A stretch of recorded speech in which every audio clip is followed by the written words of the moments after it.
இந்த உலகத்தில் ஒவ்வொரு வருடம் கோடிக்கணக்கான பிரதிகள் அச்சடிக்கப்பட்டு மக்களுக்கு விநியோகிக்கப்படுகிறது என்றால் அந்த ஒரே புத்தகம் கிறிஸ்தவர்களின் பரிசுத்த வேதாகமம் மட்டுமே.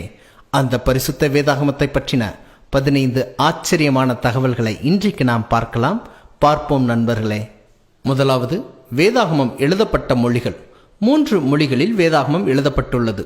பழைய ஏற்பாடு எபிரேய மொழியிலும், தானியேல், எஸ்ரா போன்ற புத்தகங்களின் சில பகுதிகள் அராமிக் மொழியிலும், புதிய ஏற்பாடு கிரேக்க மொழியிலும் எழுதப்பட்டு இருக்கிறது. இரண்டாவது, வேதாகமம் எழுதப்பட்ட இடங்கள். வேதத்தின் அநேக புத்தகங்கள் எருசலேம் நகரத்திலிருந்தும் இஸ்ரவேல் தேசத்திலிருந்தும் எழுதப்பட்டது. தானியேல் புத்தகம் தானியேலை அடிமையாக கொண்டு சென்ற பாபிலோனிலிருந்து எழுதப்பட்டது. புதிய ஏற்பாட்டின் பல கடிதங்கள், நிருபங்கள் ரோமாபுரி நகரத்திலிருந்து பவுலால் எழுதப்பட்டுள்ளது. யோவான் எழுதிய வெளிப்படுத்தின விசேஷ புத்தகம் பத்மோத்தீவிலிருந்து எழுதப்பட்டது. இப்படி வெவ்வேறு இடங்களிலிருந்தும் கண்டங்களிலிருந்தும் வேதாகமம் எழுதப்பட்டு இருக்கிறது. மூன்றாவது, வேதம் எழுதிய எழுத்தாளர்கள். இந்த வேதாகமத்தை வெவ்வேறு காலங்களில் வாழ்ந்த வெவ்வேறு எழுத்தாளர்களால் எழுதப்பட்டுள்ளது. மோசே போன்ற தீர்க்கதரிசிகள், எஸ்ரா போன்ற ஆசாரியன், தாவீது போன்ற அரசர்கள், தானியேல் போன்ற அமைச்சர்கள், பவுல் போன்ற அறிஞர்கள், பேதுரு போன்ற மீனவர்கள், லூக்கா போன்ற மருத்துவன் என 40க்கும் மேற்பட்ட மனிதர்களால் எழுதப்பட்டுள்ளது இந்த பரிசுத்த வேதாகமம். நான்காவது, வேதாகமம் எழுதப்பட எடுத்துக்கொண்ட வருடங்கள். முதல் புத்தகம் எழுதிய மோசையின் காலத்திலிருந்து கடைசி புத்தகம் எழுதிய யோவானின் காலம் வரைக்கும் 1500 வருடங்கள் ஆனது. 1500 வருடங்கள் வேதாகமம் எழுதப்பட்டு அது இன்று வரை பாதுகாக்கப்படுகிறது என்பது மிகவும் ஆச்சரியம்தான். அது மட்டுமா, ஆதாமிலிருந்து ஆபிரகாம் வரை 2000 வருட மனித சரித்திரமும், ஆபிரகாமிலிருந்து இயேசு கிறிஸ்து வரை 2000 வருட மனித சரித்திரமும், இயேசு கிறிஸ்துவின் காலத்திலிருந்து இன்றைக்கு என்ன நிகழும் என்ற காலம் வரைக்கும் 2000 வருடம் என்ன நிகழும் என்பதை தீர்க்க தரிசனமாக 2000 வருட சரித்திரத்தையும் பதிவு செய்து வைத்திருக்கிறது. ஆக மொத்தம் மனித சரித்திரத்தின் 6000 வருட சரித்திரம் வேதாகமத்தில் பொக்கிஷமாக எழுதப்பட்டு இருக்கிறது என்பது குறிப்பிடத்தக்கது. ஐந்தாவது, வேதம் எழுதப்பட்ட பரிணாமங்கள். கல்வெட்டுகள். கல்லுகளின் மேல் எழுத்துக்கள் கல்வெட்டாய் எழுதப்பட்ட காலத்திலிருந்து வேதாகமம் இருக்கிறது. ஆதாரம், தேவனால் எழுதப்பட்ட 10 கட்டளைகளின் எழுத்துக்கள் கல்லுகளின் மேல்தான் கல்வெட்டாய் எழுதப்பட்டது என்பது குறிப்பிடத்தக்கது. தோள்களில் எழுதப்பட்ட சுருள்கள். பின்பு பதப்படுத்தப்பட்ட காளைகளின் தோள்கள், ஆடுகளின் தோள்களினால் மை போன்ற சாயத்தை பயன்படுத்தி வேதாகம சரித்திரங்களை எழுதி அதை சுருள்களாக சுருட்டி வைத்து பாதுகாத்து வந்தார்கள். காகிதங்களில் எழுதிய எழுத்துக்கள். பின்பு எகிப்தில் இருக்கும் பாப்பிரஸ் போன்ற மரத்தின் இலைகளை பயன்படுத்தி காகித வடிவம் செய்து வேதாகம பிரதிகளை தங்கள் சொந்த விரல்களினால் எழுதி பயன்படுத்தி வந்தார்கள். கடைசியாக கைபேசியின் செயலி, மொபைல் ஆப். எல்லாவற்றையும் தாண்டி டிஜிட்டல் யுகத்தில் கைபேசியில் உள்ள செயலியாகவும் ஒரு ஆப்பாகவும் இன்றைய காலகட்டத்தில் வேதாகமம் பயன்படுத்தப்பட்டு வருகிறது. இப்படி கல்வெட்டு காலத்திலிருந்து, காளையின் தோள்களை சுருள்களாய் பயன்படுத்திய காலத்திலிருந்து, காகிதங்கள் அச்சுப்பணிகளின் காலத்திலிருந்து, கைபேசியின் செயலி வரைக்கும் வேதாகமம் அழிக்கப்படாமல் இன்னும் உறுதியாய் நிலைநின்று எல்லா பரிணாமங்களையும் தாண்டி நம்முடைய கைகளுக்கு கிடைக்கிறது என்றால் எவ்வளவு ஆச்சரியம், எத்தனை வியப்பு. ஆறாவது, வேதாகமத்தில் உள்ள பிரிவுகளும் வகைகளும். பழைய ஏற்பாடு, புதிய ஏற்பாடு என்ற 2 பிரிவுகள் உண்டு. பழைய ஏற்பாடு 39 புத்தகங்கள் உள்ளது. 929 அதிகாரங்கள் உள்ளது. 23,214 வசனங்கள் உள்ளது. புதிய ஏற்பாடு 27 புத்தகங்கள் உள்ளது. 260 அதிகாரங்கள் கொண்டது. 7,959 வசனங்கள் நிறைந்திருக்கிறது. வேதாகமத்தை 4 வகைப்படுத்துவார்கள்.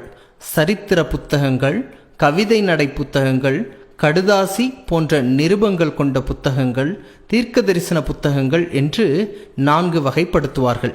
இவைகளை வேதாகமத்தின் 2 பிரிவுகளும் 4 வகைப்படுத்துகின்ற காரியமாகவும் இருக்கிறது.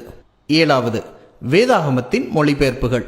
எபிரேயம், கிரேக்கம், அராமிக் போன்ற 3 மொழிகளில் எழுதப்பட்ட வேதாகமம் இன்றைக்கு முழு வேதாகமமும் 704 மொழிகளிலும், புதிய ஏற்பாடு மட்டும் 1500 51 மொழிகளிலும், சில வேத பகுதிகள் 1160 மொழிகளிலும் மொழிபெயர்க்கப்பட்டு இருக்கிறது என்பது குறிப்பிடத்தக்கது. இந்தியாவிலும் பர்த்தலமேயு சீகன்பால்கு என்ற மிஷனரியின் மூலம்தான் தமிழ் மொழியில் வேதாகமம் முதலில் மொழிபெயர்க்கப்பட்டது. அது மட்டுமல்லாமல் இந்தியாவில் பெரும்பான்மையான மக்கள் பேசக்கூடிய அனைத்து மொழியிலும் முழு வேதாகமமும் மொழிபெயர்க்கப்பட்டு உண்மையான தேவனுடைய வார்த்தைகள் எல்லா மக்களும் புரிந்து கொள்ளும் வகையில் கொண்டு போய் சேர்க்கப்பட்டது என்பது பிரமிக்கத்தக்க விஷயம்தான். வேதாகமத்தின் அச்சுப்பணி. அச்சு இயந்திரம் தோன்றுவதற்கு முன் மாட்டுத்தோல், ஆட்டுத்தோல் பயன்படுத்தி அதிலே சொந்த விரல்களினால் எழுதிய வேத புத்தகங்களைத்தான் படிக்க முடியும். அது மிகவும் குறைந்த பதிப்புகள் தான் இருந்தது. விலையும் மிகவும் அதிகமாக இருந்தது. அதனால் எல்லோரும் பெற்றுக்கொள்ள முடியாத சூழல் காணப்பட்டது. ஒரு வேதாகமம் முழுவதுமாக எழுதி முடிப்பதற்கு 170 ஆட்டுத்தோள்கள் பயன்படுத்தப்படும் என்பது குறிப்பிடத்தக்கது. ஆனாலும் இந்த பிரச்சனை 15ஆம் நூற்றாண்டில் முடிவுக்கு வந்தது. 15ஆம் நூற்றாண்டில் ஜொஹான்னஸ் குட்டன்பர்க் என்ற ஜெர்மனி நாட்டைச் சேர்ந்தவர் அச்சு இயந்திரத்தை கண்டுபிடித்தார். அவர் வேதாகமத்தை அனைவருக்கும் கொண்டு போய் சேர்க்க வேண்டும் என்ற வாஞ்சையில்தான் அதனை கண்டுபிடித்தார். உலகிலே முதலில் அச்சடிக்கப்பட்ட புத்தகம் வேதாகமம்தான். ஏன், இந்தியாவில் முதலில் அச்சுக்கூடத்தில் அச்சடிக்கப்பட்ட முதல் புத்தகம் தமிழ் வேதாகமம்தான்.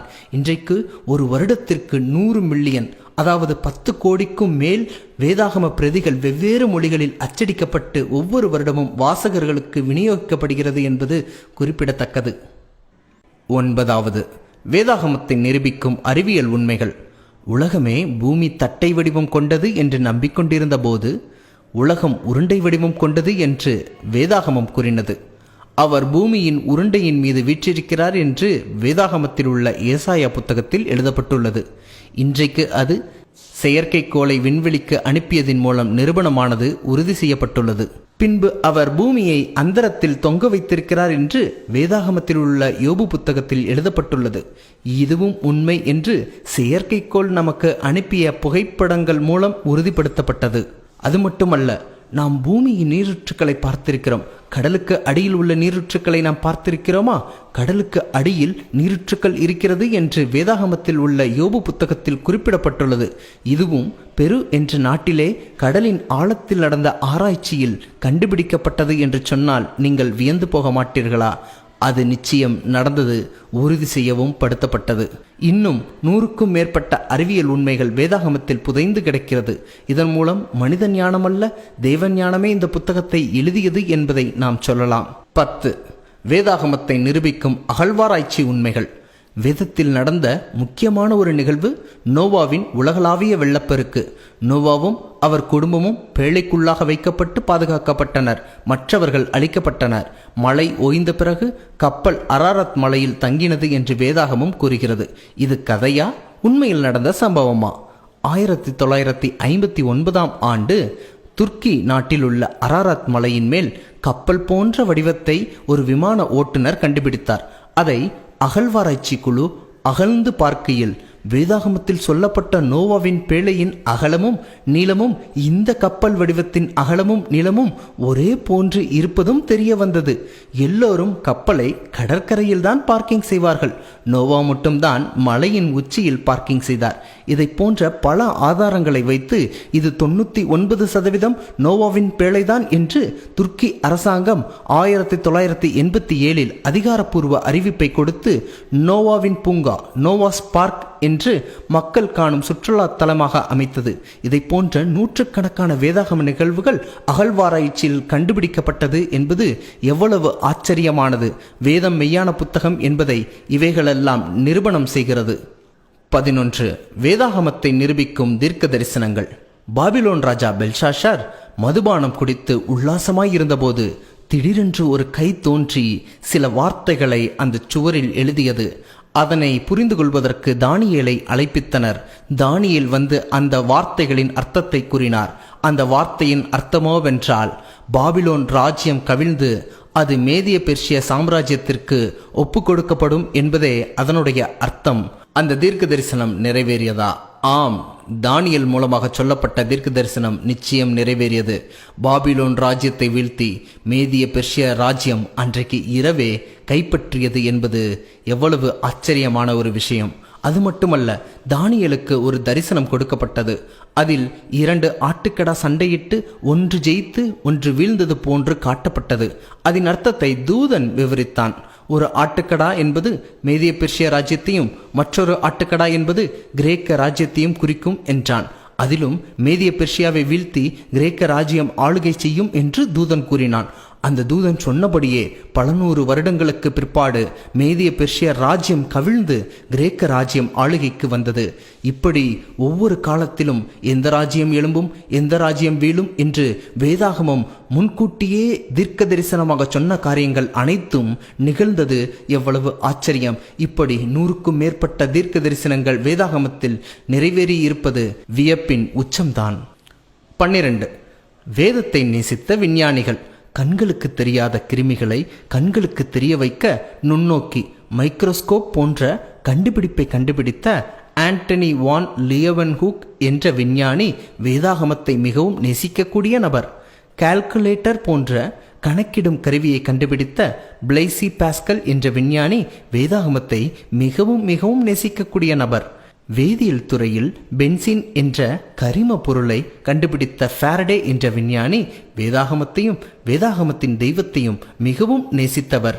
இவர்கள் மட்டுமல்ல, இவர்களைப் போன்று நூற்றுக்கணக்கான விஞ்ஞானிகள் வேதாகமத்தையும் வேதாகமத்தின் தெய்வத்தையும் ஏற்றுக்கொண்டார்கள். இதன் மூலம் மூடநம்பிக்கை கொண்ட மூடர்களின் புத்தகம் கிறிஸ்தவர்களின் வேதாகமம் அல்ல. பகுத்தறிவாளர்கள், உயரிய சிந்தனை கொண்டவர்கள், விஞ்ஞானிகள் போன்ற பலரும் ஏற்றுக்கொண்ட, நாமும் ஏற்றுக்கொள்ள வேண்டிய ஒரு புத்தகம் வேதாகமம் என்பதை நாம் புரிந்து கொள்ளலாம்.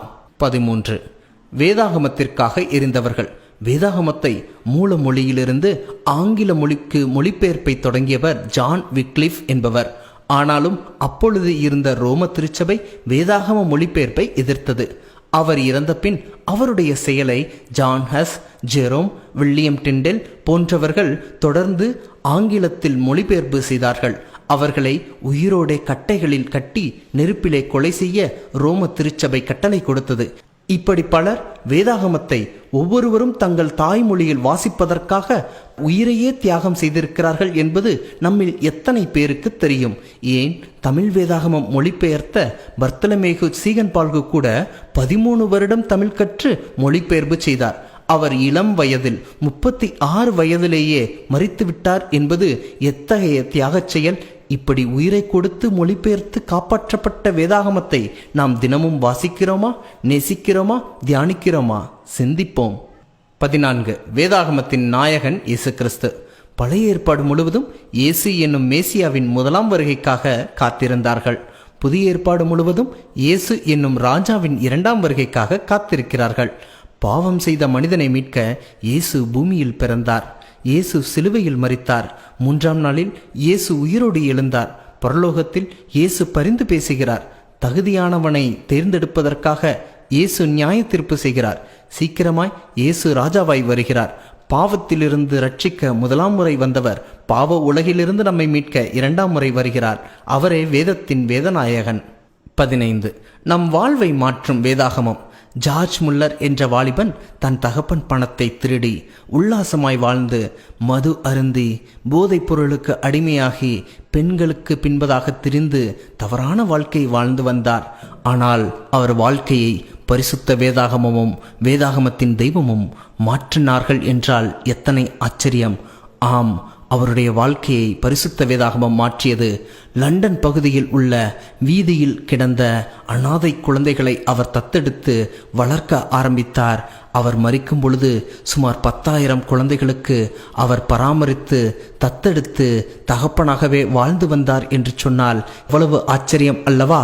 அவரை மட்டுமல்ல, சரித்திரம் நெடுகிலும் கொள்ளைக்காரர்கள், திருடர்கள், விபச்சாரக்காரர்கள், மனித மாம்சத்தை புசிக்கும் காட்டு மிராண்டிகள், கேனிபல்ஸ் போன்ற பலருடைய வாழ்க்கையையும் வேதாகமம் மாற்றி போட்டது.